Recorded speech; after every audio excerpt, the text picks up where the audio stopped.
The night of the company party was supposed to be a pleasant escape, a chance to enjoy good food and conversation in a polished, professional setting. The venue was impressive. High ceilings, crystal chandeliers, and a live jazz band playing softly in the background. But none of it registered as I stood near the bar, watching Clara. She was in the middle of the room, her laughter ringing out above the low murmur of conversation. Her hand rested lightly on Leonard's arm, and the two of them were standing far too close for comfort. The way she leaned in, flipping her hair and flashing her brightest smile, sent a hot surge of anger through me. I told myself to breathe, to stay calm. Maybe I was overreacting. Maybe it was innocent. But the way Leonard avoided my gaze and Clara completely ignored my presence made it impossible to shake the feeling that something was off. I made my way over to them, weaving through clusters of colleagues. Leonard noticed me first, his smile faltering slightly before he masked it with his usual charm. Clara, on the other hand, didn't even look up. "Ethan," Leonard greeted me with a handshake that felt just a little too firm. "Great to see you. How are you enjoying the party?" "It's fine," I said, keeping my tone neutral as I glanced at Clara. She still hadn't acknowledged me. Instead, she laughed at something Leonard had said earlier, as though I were invisible. I waited for her to say something, to at least acknowledge that I was standing right there, but she didn't.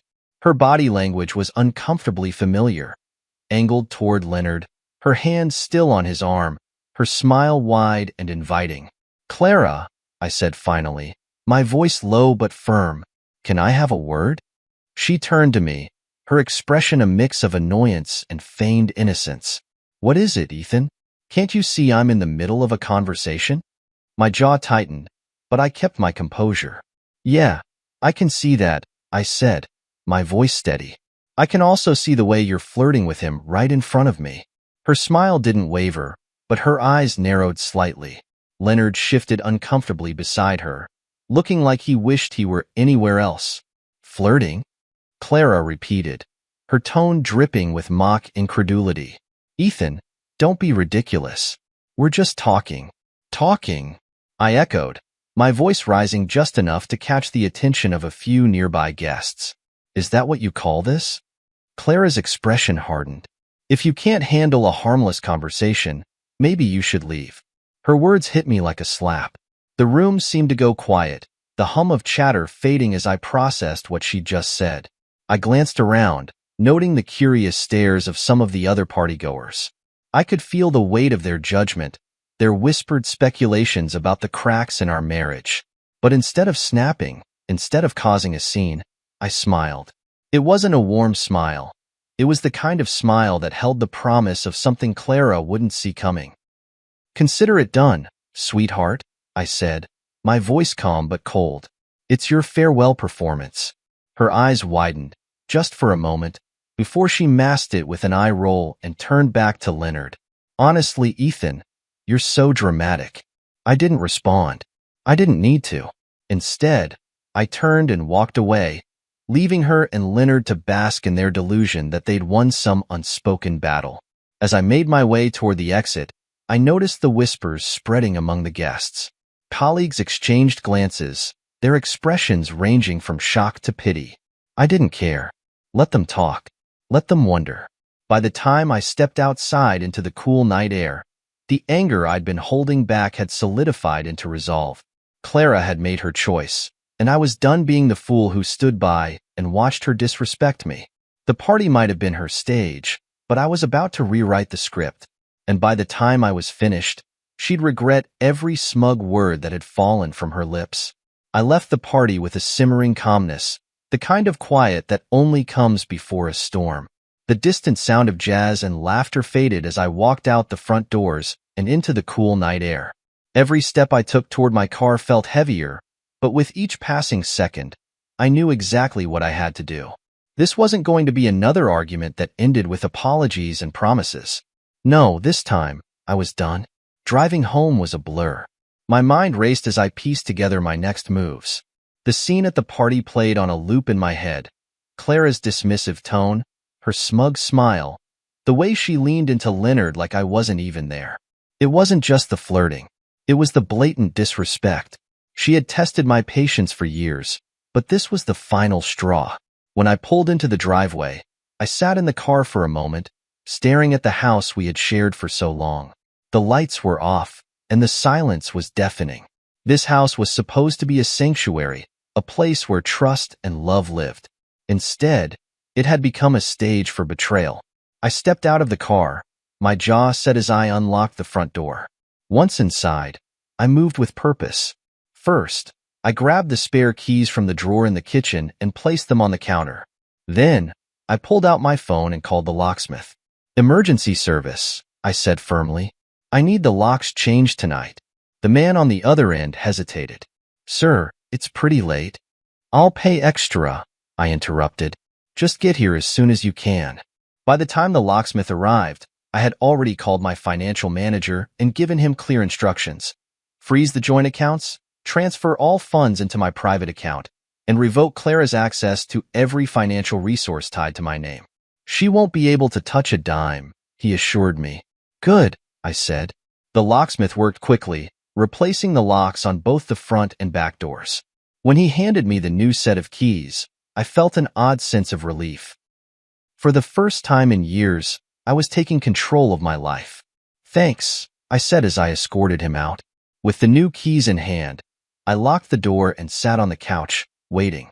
I knew Clara wouldn't be far behind.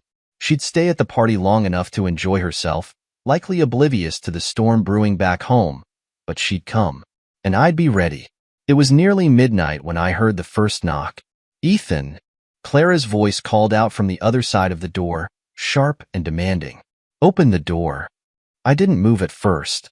I sat there, staring at the door, letting her voice fill the silence. "Ethan, I know you're in there," she yelled, her tone growing more frustrated. The knocking turned into pounding, and the anger in her voice was unmistakable. I stood slowly, walking to the door and pausing just long enough to make her squirm. When I finally opened it, I only cracked it enough to see her face. Clara looked disheveled, her makeup slightly smudged, her expression a mix of confusion and annoyance. "What's going on?" she demanded. "Why can't I get in?"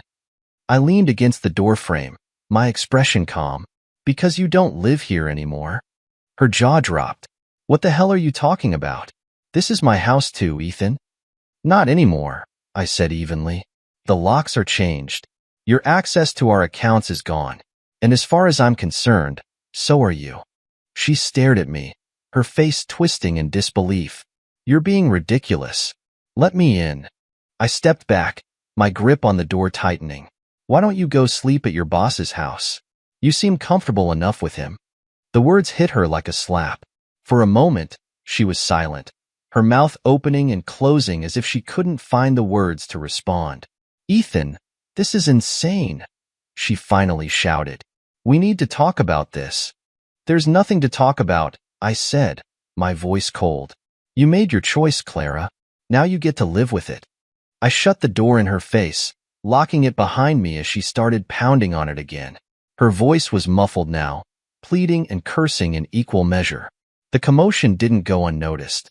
The next morning, I caught Linda, our nosiest neighbor, peeking out from behind her curtains as I stepped onto the porch.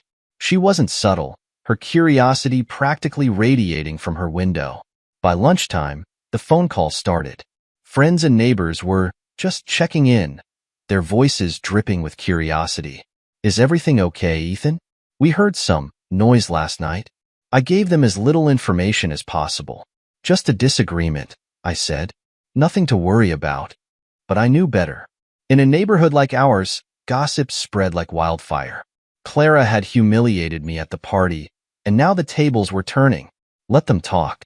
Let them wonder. For once, I didn't care. As I sat on the porch, sipping my coffee and listening to the faint whispers of the neighborhood, I felt something I hadn't felt in a long time: freedom.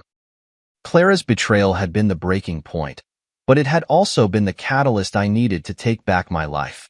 And this was just the beginning. The next morning, I woke up early, still simmering with anger from the night before. Clara's words echoed in my mind, her smug tone like nails on a chalkboard. She had dismissed me so easily, so casually, as though I were nothing more than an inconvenient roadblock on her way to someone else. I wasn't going to let her get away with it, not without consequences. I didn't even bother with breakfast. My thoughts were laser-focused on one thing: Leonard. I knew where he lived. He wasn't shy about flaunting his expensive apartment during casual conversations at company events. I grabbed my keys, got in my car, and drove across town, each mile fueling my resolve. By the time I pulled into the parking lot of Leonard's high-rise building, my hands were clenched so tightly around the steering wheel that my knuckles had turned white. I didn't know exactly what I was going to say, but I knew one thing for sure. He was going to hear me loud and clear. I marched into the lobby, my footsteps echoing against the marble floor. The concierge gave me a wary look, but I brushed past him and headed straight for the elevator. When I reached Leonard's floor, I didn't hesitate.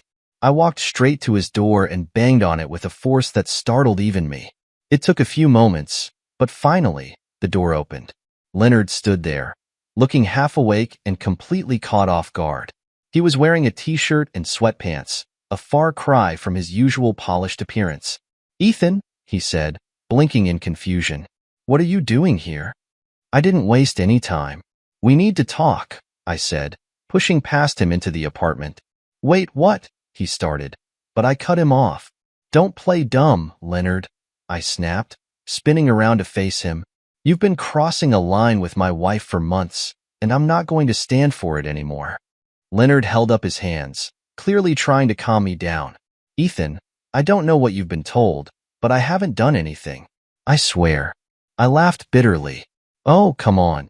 You think I didn't see the way she was hanging all over you last night? The way you let her?" He sighed, rubbing the back of his neck. "Look, I'll admit that Clara has been persistent, but I haven't encouraged her. If anything, I've been trying to keep my distance out of respect for you." "Respect?" I repeated, my voice dripping with sarcasm.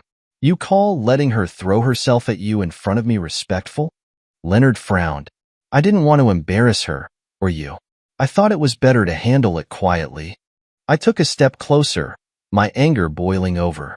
"Well, you didn't handle it, did you? You let it go on, and now my marriage is falling apart because of it." Leonard opened his mouth to respond, but before he could say anything, a voice called out from behind him. "Leonard?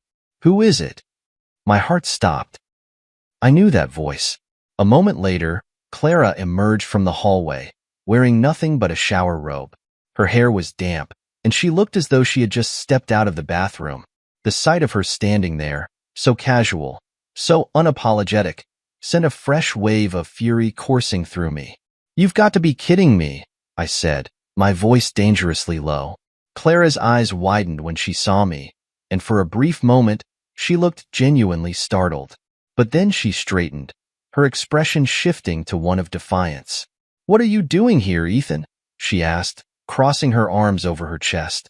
I ignored her, turning back to Leonard. "This is the respect you were talking about?" I demanded. "You let her stay here, and you expect me to believe you've been avoiding her advances?" Leonard looked panicked, his eyes darting between me and Clara.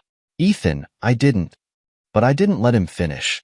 The next thing I knew, my fist connected with his jaw, sending him stumbling back against the wall. The satisfying crack of bone echoed through the room as Leonard let out a cry of pain, clutching his face. "Ethan!" Clara shouted, rushing to Leonard's side. "What the hell is wrong with you?" "What's wrong with me?" I repeated, my voice shaking with anger. "What's wrong with you, Clara? You've destroyed our marriage, humiliated me, and now this? You don't even have the decency to hide it." Clara glared at me, her eyes blazing. "You're overreacting. It's not what it looks like." I laughed bitterly. "Not what it looks like? You're standing in his apartment wearing a robe, Clara. What exactly does it look like?" She didn't respond, and I didn't give her a chance to. I took a deep breath, forcing myself to stay calm. "You know what? I'm done," I said, my voice steady. "You can have him, Clara. You can have this whole mess. But don't expect me to stick around and clean it up." I turned to Leonard, who was still holding his jaw and glaring at me. "And you," I added, "you messed with the wrong guy. Enjoy her while you can, because I'm done with both of you." With that, I turned and walked out of the apartment, slamming the door behind me. My hands were shaking, my heart pounding, but for the first time in a long time, I felt a sense of clarity. Clara had made her choice. Now it was time for me to make mine. And there was no going back. Clara was always good at masking reality with her own delusions. I imagine she spent the rest of that day lounging in Leonard's fancy apartment, sipping overpriced coffee and convincing herself she'd made the right choice. In her mind, Leonard was the golden ticket, the upgrade she believed she deserved. She probably told herself I was just bitter, that I'd overreacted, that I'd come crawling back eventually.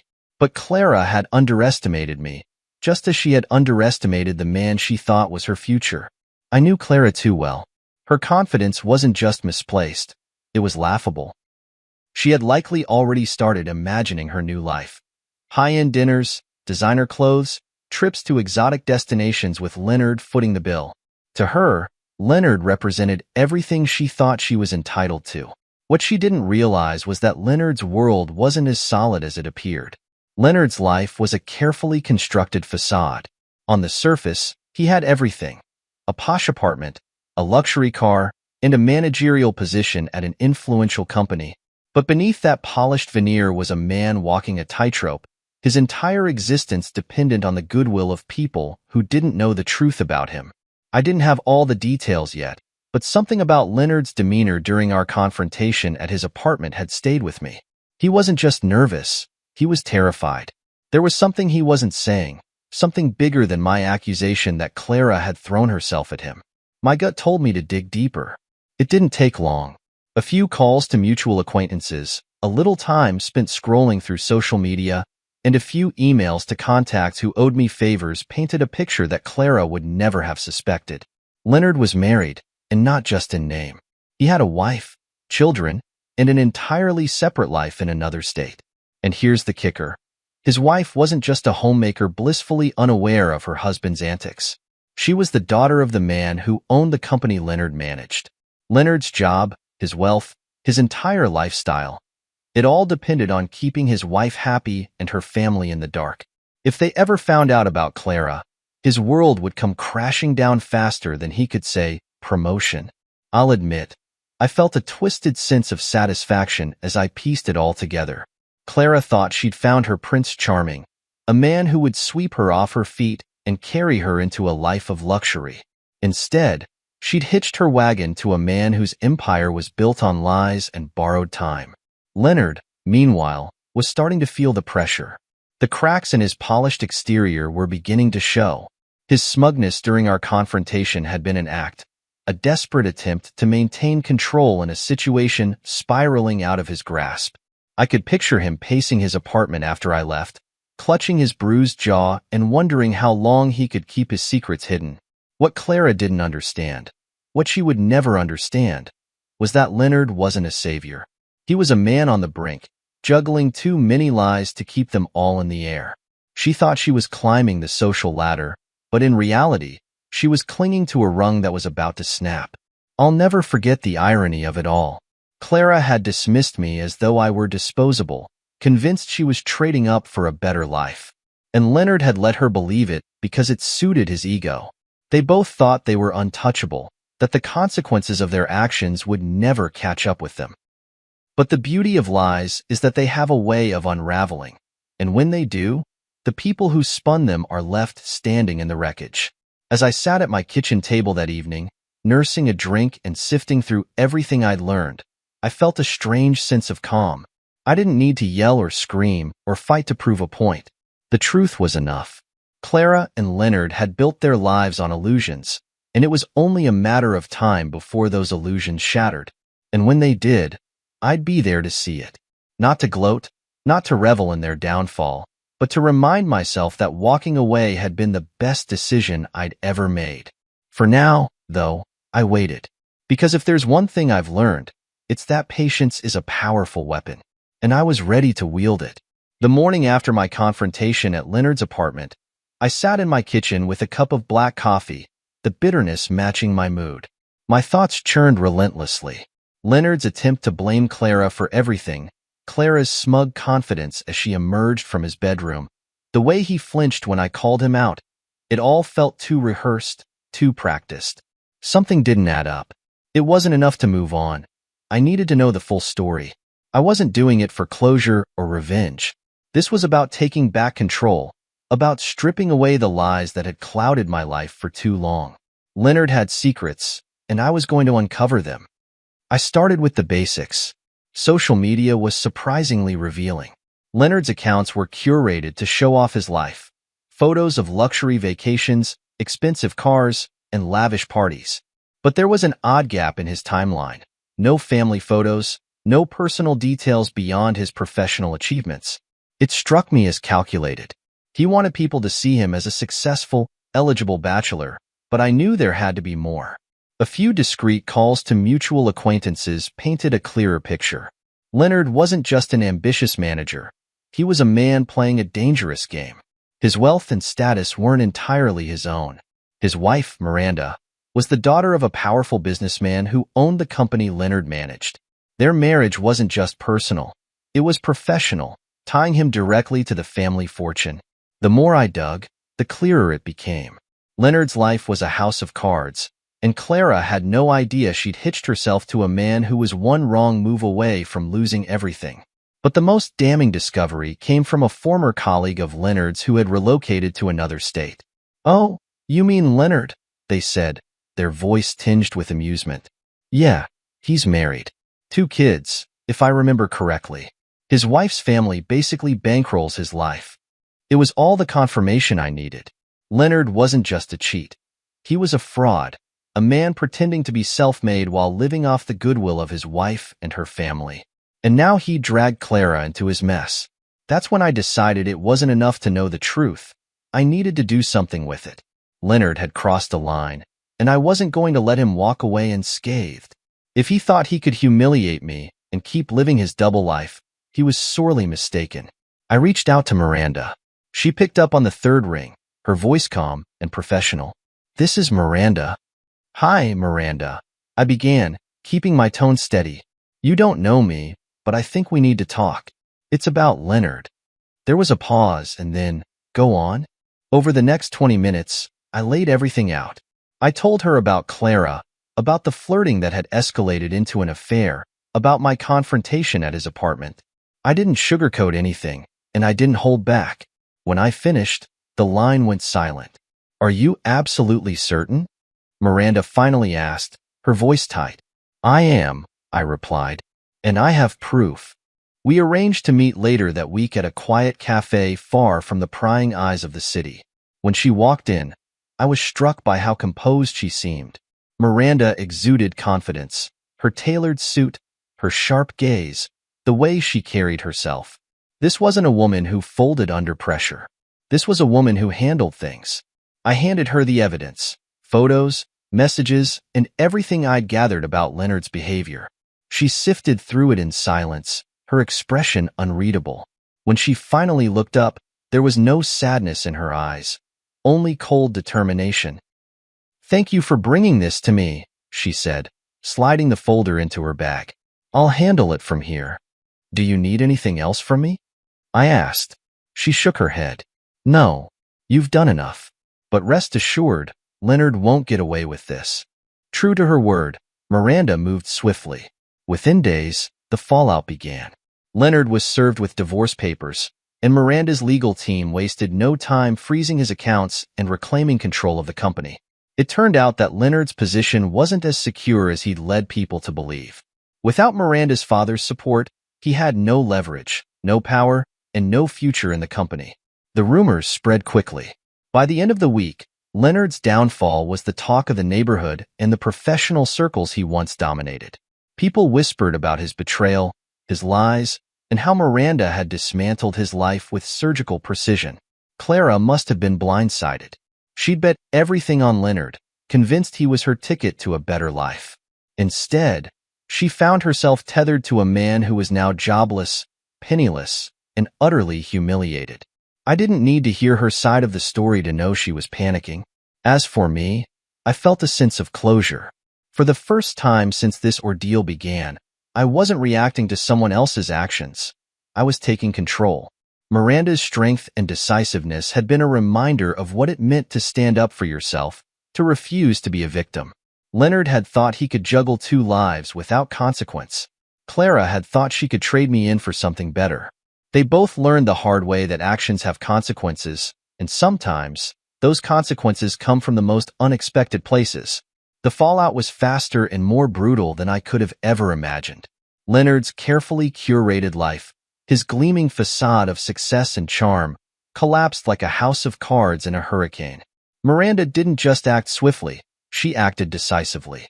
Within days, the world Leonard had built on lies was dismantled, piece by piece, leaving him exposed for the fraud he truly was. First, Miranda's legal team served Leonard with divorce papers that were as meticulous as they were ruthless. She froze his accounts, took back the company, and ensured he had no financial footing left to stand on. The word spread quickly, starting within their corporate circles. Leonard's name was whispered in boardrooms and coffee shops, his reputation irreparably tarnished. Losing his job wasn't just a professional blow. It was a humiliation that cut to the core of his ego. The man who had once strutted through company parties, flashing his wealth and charm, now found himself jobless and ostracized. His connections, once a source of pride, vanished overnight. People who had once laughed at his jokes now avoided him like a plague, unwilling to associate with someone so thoroughly disgraced. As for Clara, her downfall was less public, but no less devastating. She had staked everything on Leonard, confidently walking out of our marriage as though she was upgrading her life. In her mind, she had traded me, a man she saw as ordinary, for someone extraordinary, someone who could give her the glamorous life she believed she deserved. But the truth hit her like a freight train. Leonard wasn't the golden ticket she'd imagined. He was a man whose success was built on borrowed time and someone else's fortune. When Miranda reclaimed her company and her power, Clara was left clinging to a man who had nothing left to give. I heard through the grapevine that Clara tried to save face in the beginning. She downplayed her involvement in the affair, painting herself as a victim of Leonard's manipulation. She spun her own narrative, claiming she'd been swept up in his lies, duped by his charm. But the evidence Miranda and I had uncovered was undeniable. The messages, the photos, the testimonies, they all pointed to Clara as a willing participant in the betrayal. The neighborhood buzzed with gossip. Linda, our self-appointed community reporter, wasted no time spreading the word. "Did you hear about Leonard?" she whispered to anyone who would listen. "And Clara? I always knew something was off about her." The whispers grew louder, and soon, Clara and Leonard were the center of every conversation. Clara tried to put on a brave face, but it was clear she was floundering. The invitations to neighborhood gatherings stopped coming. Friends who had once admired her style and confidence now avoided her entirely. Even the women she considered her closest allies distanced themselves, not wanting to be associated with the scandal. I can only imagine the awkward silence that must have followed her attempts to explain herself. Clara was good at spinning stories, but even she couldn't weave her way out of the mess she had helped create. The more she tried to deny her complicity, the more people whispered behind her back. Leonard, on the other hand, withdrew entirely. Stripped of his job, his wealth, and his marriage, he retreated into the shadows. I heard he moved out of his luxury apartment shortly after Miranda reclaimed the company, downsizing to a modest rental far from the life he'd once flaunted. People said he looked like a shell of the man he used to be, his confident demeanor replaced by a tired, defeated air. For a while, I wondered if Clara would try to reach out to me, if she would attempt to spin her sob story in my direction. But she didn't, or maybe she did, and I just didn't notice. I had blocked her number, her messages, her emails. As far as I was concerned, she was a ghost, a relic of a life I was determined to leave behind. Still, I couldn't help but reflect on the irony of it all. Clara had believed she was trading up, leaving behind a life she saw as mundane for one she thought was extraordinary. But in her quest for more, she had lost everything. The luxury, the status, the admiration she craved. They were all gone, replaced by whispers of shame and a reputation she would never fully repair. One afternoon, I ran into Linda while walking to the cafe. She wasted no time bringing up the scandal. "It's funny, isn't it?" she said, leaning in conspiratorially. "Clara and Leonard thought they were so untouchable, and now look at them."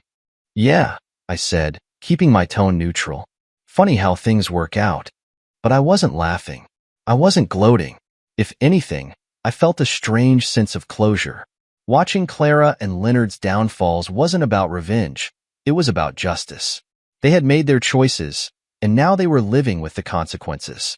As I walked away from Linda, I felt a weight lift off my shoulders. The chaos Clara and Leonard had brought into my life was finally over. They were no longer my problem. I knew it was only a matter of time before Clara tried to worm her way back into my life. People like her always did. It wasn't about love or remorse. It was about comfort. She had gambled everything on Leonard, and when that ship inevitably sank, she realized she was standing alone. Clara wasn't built to handle solitude. She thrived on being the center of someone's world. And when Leonard's world crumbled, she turned her sights back to me. The first message came a week after Leonard's downfall. A simple text, almost casual. "Ethan, can we talk?" I stared at the screen, a bitter laugh escaping me. It wasn't a plea, not yet. This was Clara testing the waters, trying to gauge whether I was still the man she could manipulate with a few well-chosen words. I didn't reply. The next day, she tried again. "Ethan, I know I've made mistakes, but we had so much together. Can we please have a conversation? Just one? I miss you." "Miss me?" I shook my head, the audacity of her words almost amusing. Clara didn't miss me. She missed the life I had provided, the stability, the comfort. She missed being able to control the narrative, to paint herself as the victim while I played the role of the forgiving husband. But I wasn't that man anymore. By the end of the week, her messages had grown more desperate. "Ethan, please. I need to see you. I was wrong. Okay? I see that now. I made a mistake with Leonard.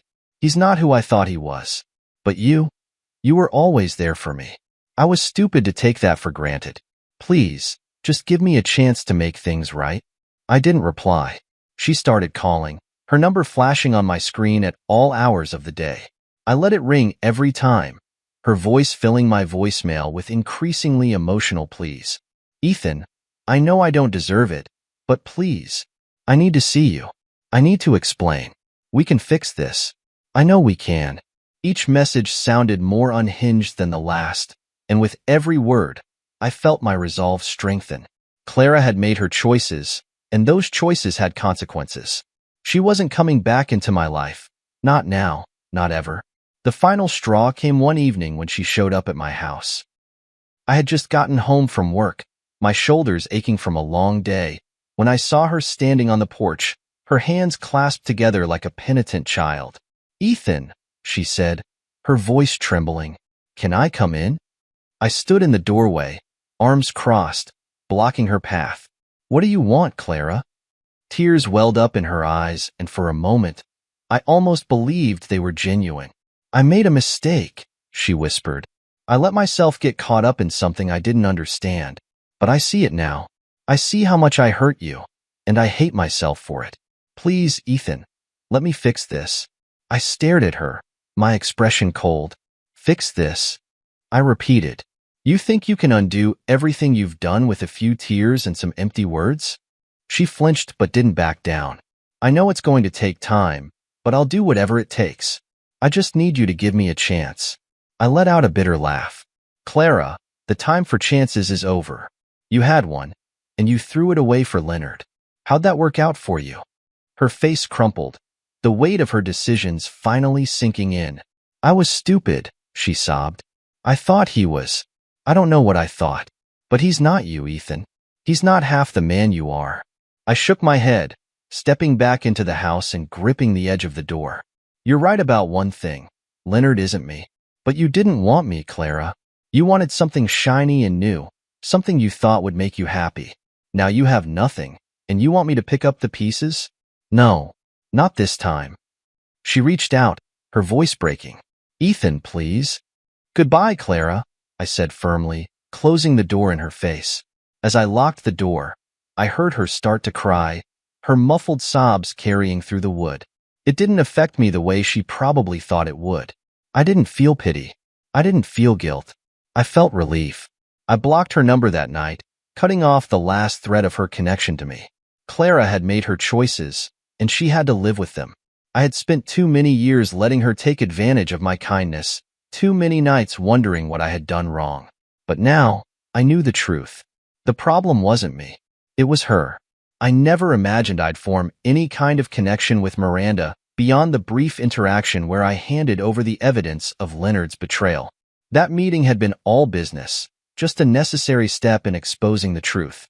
But life has a way of surprising you, and Miranda turned out to be more than just Leonard's soon-to-be ex-wife. A few weeks after everything went public, Miranda reached out to me. Her message was simple and polite. "Ethan, I wanted to thank you again for coming to me with the truth. If you ever need someone to talk to, I'm here. We've both been through a lot."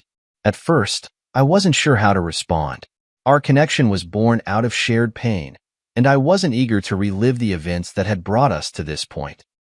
But something about her message felt genuine, not just a polite gesture, but an offer of real understanding.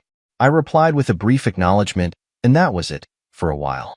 But as time passed, and the dust from our respective storms began to settle, we found ourselves talking more often.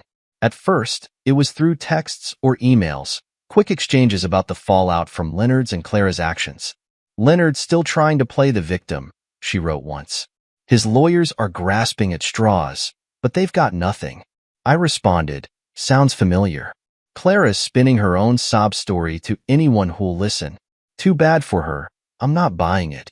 The tone of our conversations gradually shifted. We started sharing more than just updates about Leonard and Clara. Miranda told me about her kids, how her oldest had taken the news surprisingly well, while her youngest was still struggling to understand why Dad wasn't coming home. I told her about my attempts to pick up old hobbies, like playing guitar and working on a long-forgotten woodworking project in the garage.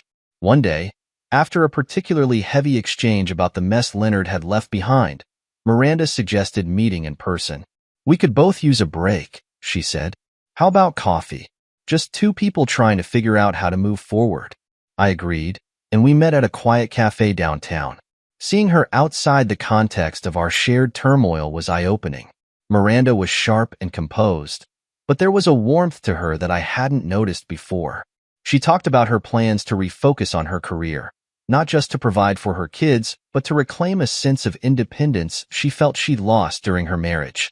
"I spent so many years building Leonard up," she said, stirring her coffee, "helping him navigate the business, smoothing over his rough edges. And all the while, he was taking me for granted. Never again." Her words resonated deeply. "I get that," I said. "I put so much energy into making Clara happy, trying to be the husband she wanted. But it was never enough. She always wanted more."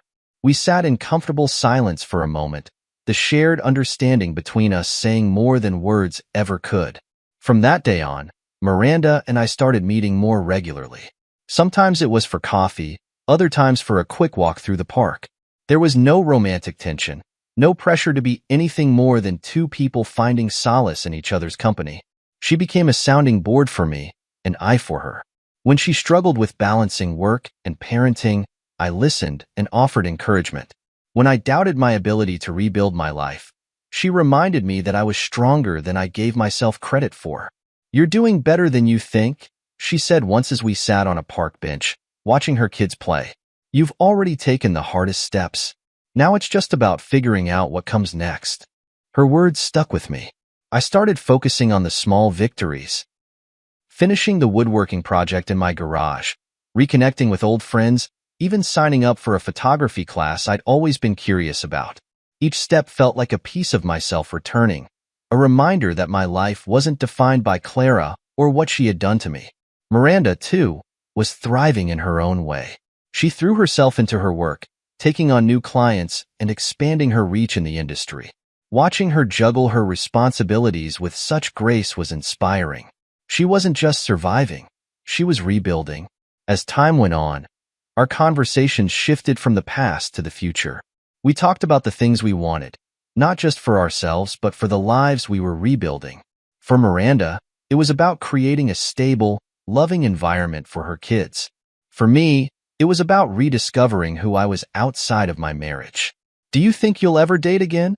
she asked me once, half joking but with a hint of genuine curiosity. "Maybe," I said with a shrug, "but not until I'm ready. For now, I'm just focused on figuring out who I am without Clara in the picture." She smiled at that. "Good. You deserve to take your time." Our bond wasn't something I had anticipated, but it became a cornerstone of my healing process. Miranda and I didn't need to be anything more than what we were, two people who understood each other in a way few others could. And in that understanding, we found the strength to move forward. Together, but separate, stronger than we'd been before. It was inevitable that Clara would face the fallout from her choices, though I doubt she ever saw it coming. Clara had always been the type to thrive on appearances, carefully curating her image to be the charming, sociable wife who could light up a room. But beneath the polished exterior was someone who thrived on manipulation, using people and their admiration to fill the voids in her life. She thought her charm was unshakable, that no matter what, she could control the narrative. But once the truth about her affair with Leonard came to light, the cracks in her carefully constructed facade began to show. At first, Clara seemed unfazed, even arrogant. She played the victim card, telling anyone who would listen that I had overreacted, that I was cold and controlling, and that her actions had been a result of feeling neglected in our marriage. She leaned heavily on her network of friends, assuming they'd rally around her, as they always had. For a while, some of them did. Linda, our neighborhood gossip, was one of the first to try to mediate. "Ethan," she said one day when we crossed paths outside my house, "I think you're being too hard on Clara. She's clearly going through something. Maybe if you two sat down and talked?" I stopped her mid-sentence, my voice calm but firm. "Linda, with all due respect, you don't know the whole story. Clara's choices were hers to make, and now she has to live with the consequences. I've moved on, and I suggest you let her do the same." Linda's expression shifted to one of surprise. She wasn't used to me standing my ground, but she didn't press further. It didn't take long for the tide to turn against Clara. The whispers started small, snippets of conversations at the grocery store, murmurs at neighborhood events. "Did you hear what she did?" someone would say. "Imagine cheating on Ethan with Leonard of all people. And now look at her. What does she have to show for it?" Clara's friends, once loyal to a fault, began to distance themselves.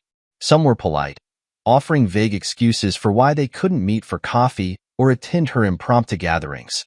Others were less subtle, outright ignoring her calls or cutting her off mid-sentence when she tried to explain herself. I didn't need to keep tabs on her to know she was struggling.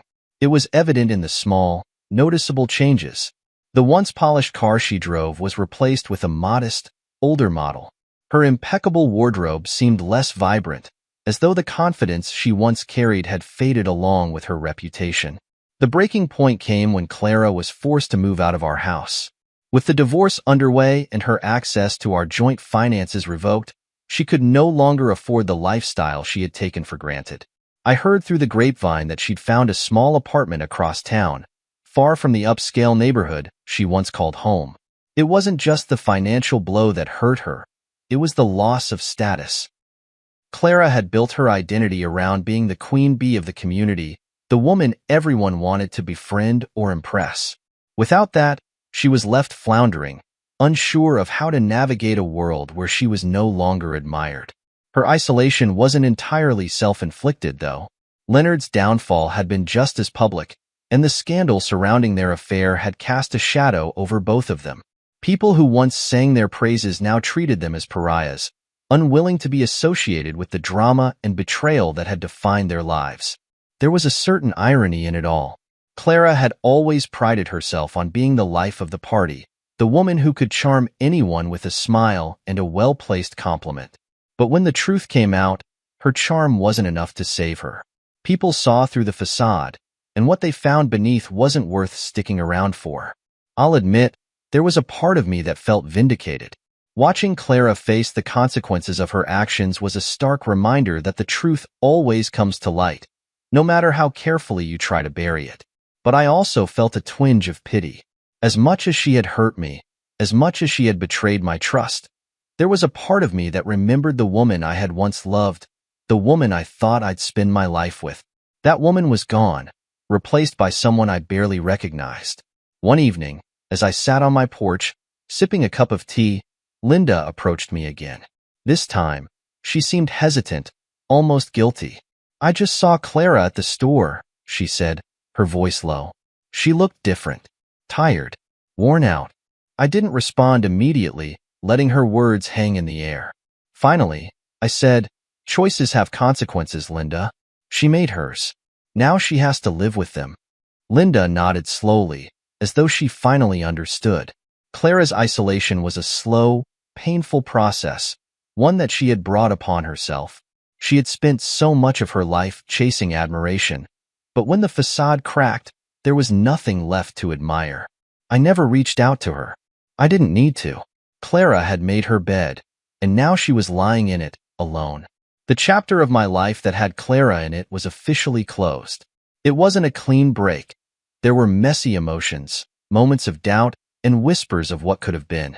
But as the days turned into weeks and the weeks into months, I felt a sense of clarity that had been missing for years.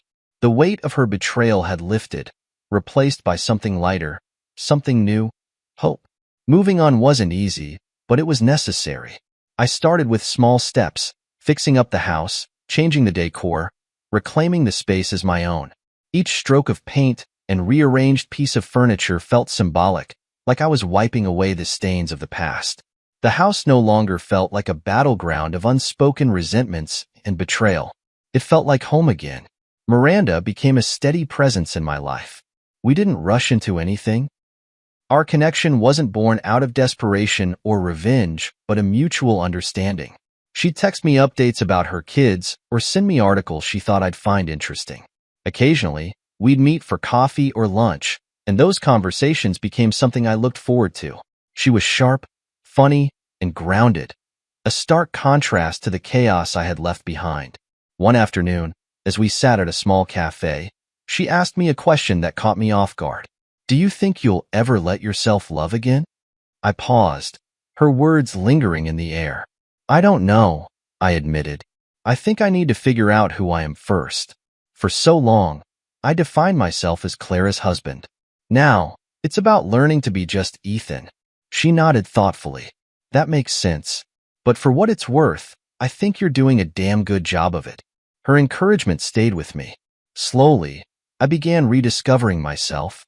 I picked up my guitar again, the strings stiff from years of neglect, and let the music flow through me like an old friend. I took up photography, capturing moments that reminded me of the beauty in life's simplicity. I even started traveling, nothing extravagant, just weekend road trips to places I'd always wanted to see but never made time for. One evening, as I sat on my porch watching the sun dip below the horizon, my phone buzzed. It was Miranda, sending a picture of her kids building a fort out of blankets. Her caption read, "We've moved on, haven't we?" I smiled and typed back, "We have, and it feels good." That was the moment I realized I wasn't just surviving. I was living again. The scars from my past hadn't disappeared, but they no longer defined me. I was free, finally free, to write my own story. And for the first time in a long time, the future looked bright.